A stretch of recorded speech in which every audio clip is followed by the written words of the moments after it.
राधे राधे, जय श्री श्याम। आज हम जाने वाले हैं गणगौर पूजा के लिए, जिसके लिए सबसे पहले नहा धो के मैंने घर के सारे काम खत्म किए और फिर आ गई थी गणगौर माता का भोग बनाने के लिए।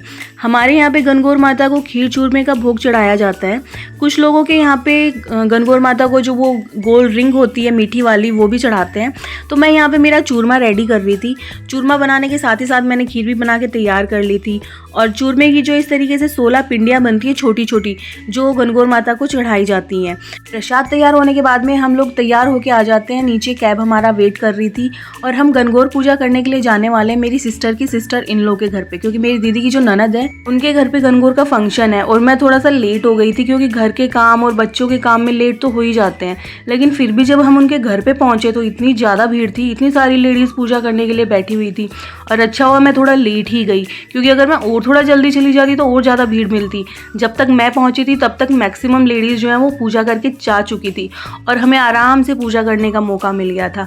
राजस्थानी लड़कियों के लिए गणगौर एक बहुत बड़ा फेस्टिवल है और इसकी पूजा 16 दिन तक होती है। मैं पिछले 2 साल से 16 दिन की पूजा कर नहीं पा रही हूँ। कोशिश करूँगी अगले साल करूँ और आप लोगों को दिखाऊँ भी। फिर हम चारों बहनों ने साथ में बैठ के पूजा करी, सूर्य भगवान को जल दिया और गणगौर की पूजा करके हम आ गए थे पेट पूजा करने के लिए, क्योंकि जब तक गणगौर की पूजा नहीं करते तब तक फास्ट रहता है और बहुत तेज भूख लग रही थी। तो सबसे पहले खाना खाया। अब आप सोच रहे होंगे कि बीच में ये फर्नीचर कहाँ से आ गया। हम आ गए थे हमारी सिस्टर का फर्नीचर देखने के लिए।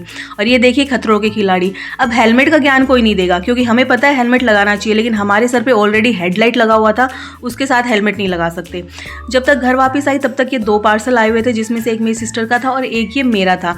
इसमें मैंने मंगवा ली थी सुंदर सी पोशाक। और हम लड़कियों को तो आप खाना भले ही मत दो, लेकिन कपड़े दिला दो, हम उससे ही खुश हो जाते हैं। और मेरे हस्बैंड के तो और भी बुरे हाल है, क्योंकि मुझे ससुराल में पहनने के लिए साड़ियाँ चाहिए होती है और पीहर में पहनने के लिए पोशाकें चाहिए होती हैं।